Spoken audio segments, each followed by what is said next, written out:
Bismillahirrahmanirrahim. Allahumma sholli wa sallim ala sayyidina Muhammadin wa ala alihi washabbihi asma'in nama ba'du. Sedanten ingkang kula hormati wabil khusus teman bapak kula Kiai Haji Agus Ali Masyuri. Beberapa kiai yang tanpa ngurangi rasa hormat, saya hormati semua. Ini ada beberapa Gus. Ini saya ngaji insyaallah seperempat jam. Seperempat jam nanti yang menghisap Gus Kausar berapa Gus? 10 menit. 10 menit. Begini, sebetulnya saya membela semua umat Islam itu ahlul jannah, karena saya ini ibarat marketing. Kalau orang Kristiani itu kan setiap orang mati sudah tenang bersama Bapak di surga. Jadi kampanye itu menarik sekali. Sementara kita sudah kiai, sudah imam masjid, sudah ulama, masih saja dikhawatirkan su'ul khotimah. Ini kalau kampanye ini tidak imbang, ini nanti saya takut kalah. Makanya saya bilang pokoknya semua orang mukmin itu ahlul jannah. Karena memang asli hadisnya seperti itu, man qala la ilaha illallah dakhalal jannah. Bahwa kemudian ada beberapa kiai yang mungkin wataknya itu pesimis, kemudian bikin sekian aturan-aturan yang sebetulnya itu cerminan dari pesimisnya, terus akan-akan masuk surga itu susahnya bukan main. Nah itu saya tidak setuju, karena tadi pasti kalah dengan kampanye sebelah yang setiap orang mati dibilang sudah tenang bersama Bapak apa? Di surga. Jadi ini penting. Terus kedua saya bilang agama ini sudah begitu baik, masa kunci surga sudah dibocorkan, miftahul jannah la ilaha illallah. Masa sudah pegang kuncinya nggak jadi masuk surga, itu kan aneh. Ya sudah masuk saja, tapi tidak usah minta bantuan saya, masuk aja, kan sudah pegang kuncinya. Terus ketiga, kenangan terburuk saya ketika jadi kiai itu gini, saya ada beberapa guru SD datang ke saya, ini agak-agak masalah besar. Gus, boleh nggak buka ujian nasional yang masih disegel? Semua guru bilang nggak boleh, itu kriminal kan. Ada satu guru yang bikin analogi agak kacau. Boleh saja, wong ujian di kuburan saja dibocorkan para kiai nggak apa-apa. Itu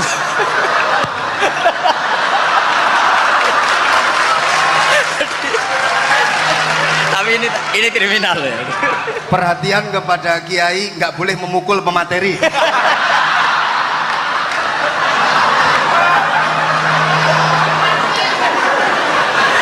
Jadi tentu itu analogi yang salah kan. Marrobuka kan, Tuhan kamu siapa, nabi kamu. Tuhan kamu siapa, nabi kamu siapa, imam kamu siapa. Ini kan sudah dibocorkan oleh para kiai. Artinya apa? Nak raiso jawab kebablasan gitu. Terus guru ini berpikir kalau ujian akhirat sekrusial itu saja bisa dibocorkan, kenapa ujian nasional tidak boleh? Tentu ini kias yang salah, saya tidak ngajari seperti itu.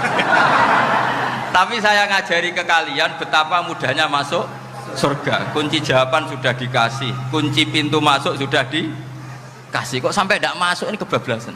Paling salah gurunya. Jadi ini kenapa saya sering cerita orang mukmin semuanya itu min ahlil jannah, itu saya jamin. Sama tidak usah takut su'ul khotimah, tidak usah takut berlebihan seperti itu. Karena setahu saya, setidaknya saya mewakili ulama zaman ini, rata-rata guru kita ini bermadhab Syadzili dalam berkeyakinan berpikir tentang Allah. Di antara ini yang mulai saya ngomong serius, supaya tadi kan guyonannya sudah diambil Gus Reza sama Gus Kausar. Saya tahu kenapa mereka guyon, kalau ngomong serius takut kalah sama saya.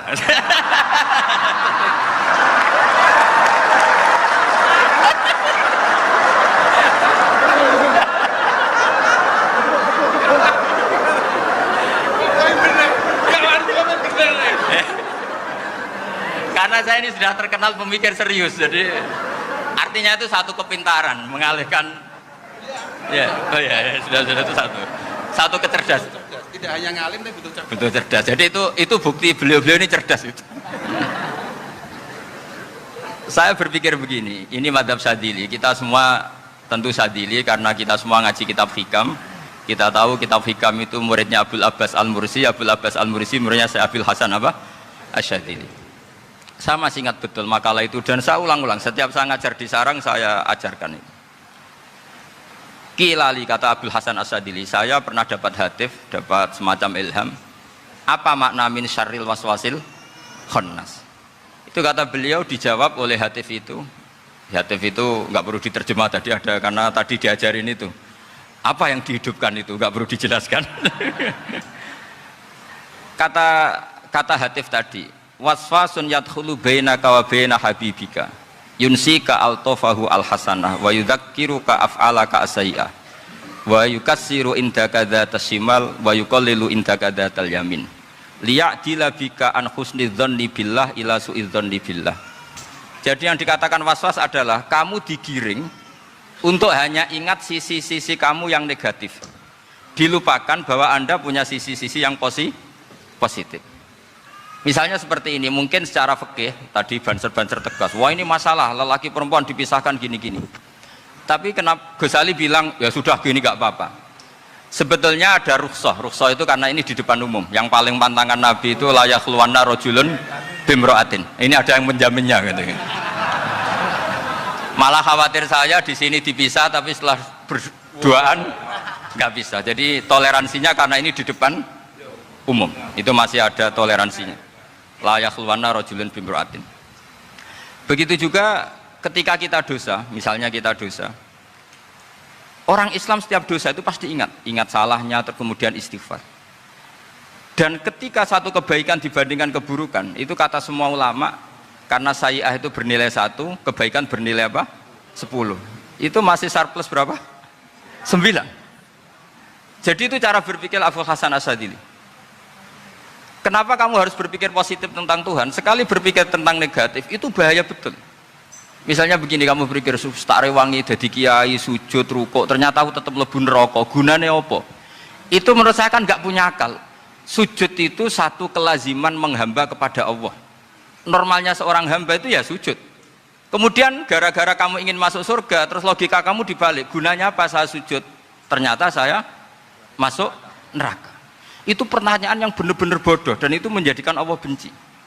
Logikanya dibalik begini. Ini saya ngomong serius karena ini bentuk kemenangan saya, ini bentuk kemenangan saya. Saya berkali-kali ngomong di kota pelajar di Jogja karena banyak pengujinya juga. Bukan sekedar pendamping tapi penguji. Banyak yang profesor, bukan sekedar doktor, banyak yang profesor. Jadi biar ini dok. Begini, saya pernah ditanya sama seorang dosen, Gus, saya ini ngaji hadis banyak, tapi ada yang saya tidak paham, yaitu mangkola la ilaha illallah dakhalal jannah, ada kalimat wa in zana wa in saraka. Meskipun pernah zina, pernah maling. Ini kan seakan-akan mentoleransi perzinaan dan pemalingan. Terus saya bilang, oh makna hadis itu seperti ini. Jadi kebenaran absolut, kebenaran yang mutlak itu tidak akan terganggu oleh status perilaku seseorang. Saya berkali-kali memberi contoh. Orang yang ditangkap KPK akan bilang 1 tambah 1 2. KPK-nya juga bilang 2. Rivalitas dalam politik, Pak Prabowo ya bilang 2, Pak Jokowi juga bilang 2. Orang yang zaniyah, yang lonte pun akan bilang 2. Muftinya juga bilang 2. Ketua MUI-nya juga bilang 2. Artinya gini, kebenaran yang absolut adalah kebenaran yang siapapun akan meyakini seperti itu. Seperti 1 ditambah 1, 2. Kamu punya musuh bilang 2. Kalau ibu-ibu ini punya maru, ya marunya bilang 2 tadi tambah mama. Nggak tahu saya terjemahnya apa tadi. Nah, kebenaran yang absolut itu kebenaran yang siapapun pasti mengakui. Dan uniknya begini, saya kalau saya pernah ngaji acara himmah, acara pondok sarang di Demak. Kalau kamu bilang 1 ditambah 1 menjadi 2, untuk mengatakan 2 itu kamu butuh hadiah enggak? Mereka semua jawab enggak. Kita semua enjoy saja mengatakan tembok itu putih. Kenapa? Karena memang putih. Kita mengatakan 1 tambah 1 2 karena memang kita tanpa presentasi dapat hadiah, dapat penghormatan. Kenapa untuk mengatakan Allah itu Tuhan kita butuh surga? Memangnya kalau tidak ada surga Allah tidak jadi Tuhan? Ini problem orang soleh-soleh yang terlalu pesimis. Makanya nanti orang-orang soleh itu masuk surganya berat. Tapi kalau orang alim lebih gampang kira-kira seperti itu. Iya, karena kan imannya lebih bagus. Dalam hadis qudsi Allah ini yang dibuli orang-orang soleh. Laulam akhluk jannatan wala naron alam akun ahlan an uto'ah, dalam hadis qudsi itu. Kalau saja saya tidak menciptakan surga dan neraka, apa saya tidak jadi Tuhan yang perlu ditaati? Apa kalau kamu tidak saya kasih uang 1 juta terus bilang 1 tambah 1 11? Enggak kan? Tetap bilang berapa? 2. Kalau kebenaran absolut yang 1 tambah 1 kamu bilang 2 meskipun tanpa mendapat hadiah. Kenapa untuk bilang Allah Tuhan kamu butuh hadiah surga? Itu kan serai ikhlas belas. Makanya saya terus mengajarkan ikhlas. Ikhlas itu bisa dilatih dengan akal, dengan pikiran, bil ilmi lah. Harus dilatih. Nah di sini ini momen atau makna yang mestinya harus difahami wa inzana bahwa kalimat ini sah meskipun dilafatkan seorang yang pernah zina. Sama seperti 1 tambah 1 2 sah, diucapkan siapa saja sah. Dan siapapun akan mengucapkan itu secara ikhlas. Ini penting saya utarakan. Sehingga setelah ada firqah-firqah takfiri yang mengatakan orang megang keris itu syirik, ke kuburan syirik, ini syirik. Itu salah besar. Salahnya adalah tadi kalimat-kalimat atau kebenaran-kebenaran absolut ini sudah jadi sibghata wa man ahsanu minallahi sibghah. Kalimat ini begitu absolut di hatinya orang mukmin. Sehingga ketika terganggu oleh hal-hal yang adat istiadat kayak pegang keris, kayak apa, ini tidak mengganggu. Tetap kualitas iman ini di atas keyakinan adat membawa apa keris. Kalau orang membawa keris menjadi syirik karena percaya sama makhluk. Orang misalnya kejawen kalau nggak bawa keris nggak nyaman. Orang kota itu kalau nggak bawa ATM juga nggak nyaman. Itu tidak dihukumi syirik. Kamu pergi lupa bawa HP nyaman enggak? Enggak, kenapa tidak dihukumi syirik?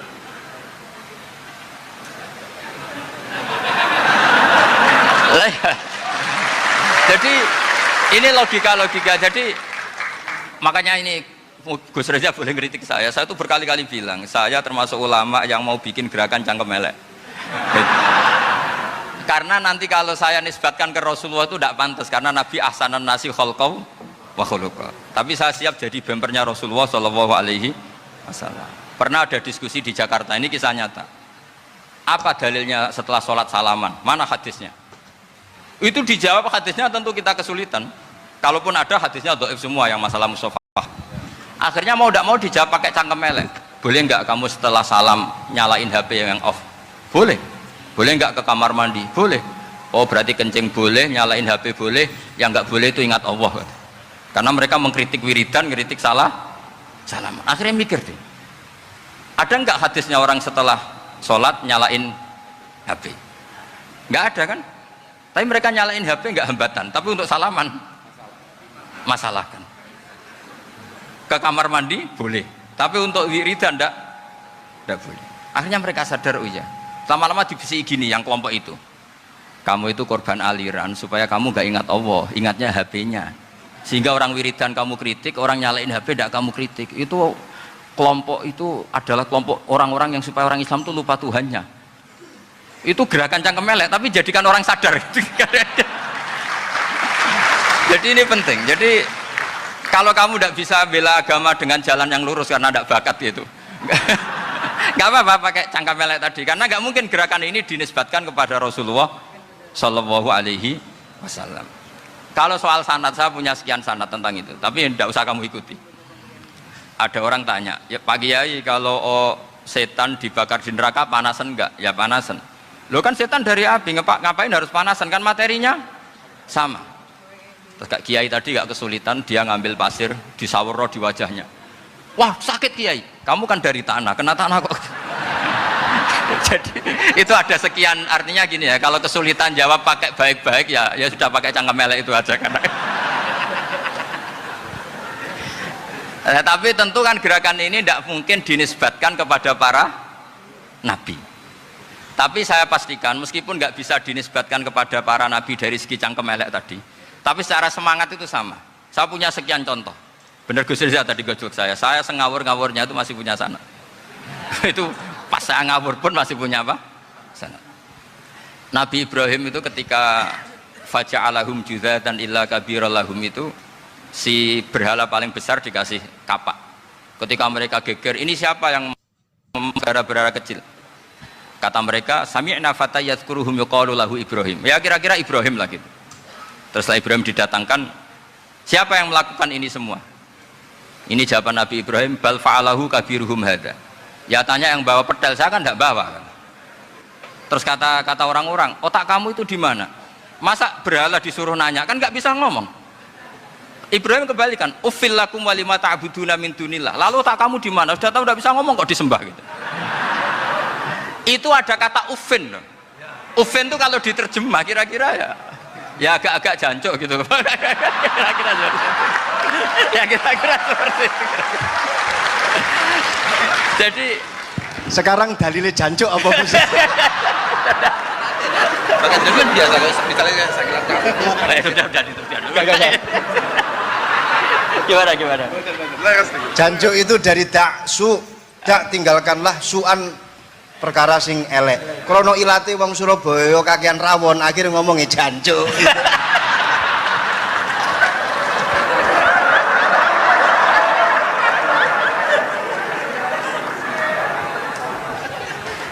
Jadi mulai dulu melawan kebatilan itu harus pakai logika yang vulgar. Karena memang nggak mungkin dengan bahasa-bahasa priayi itu nggak mungkin.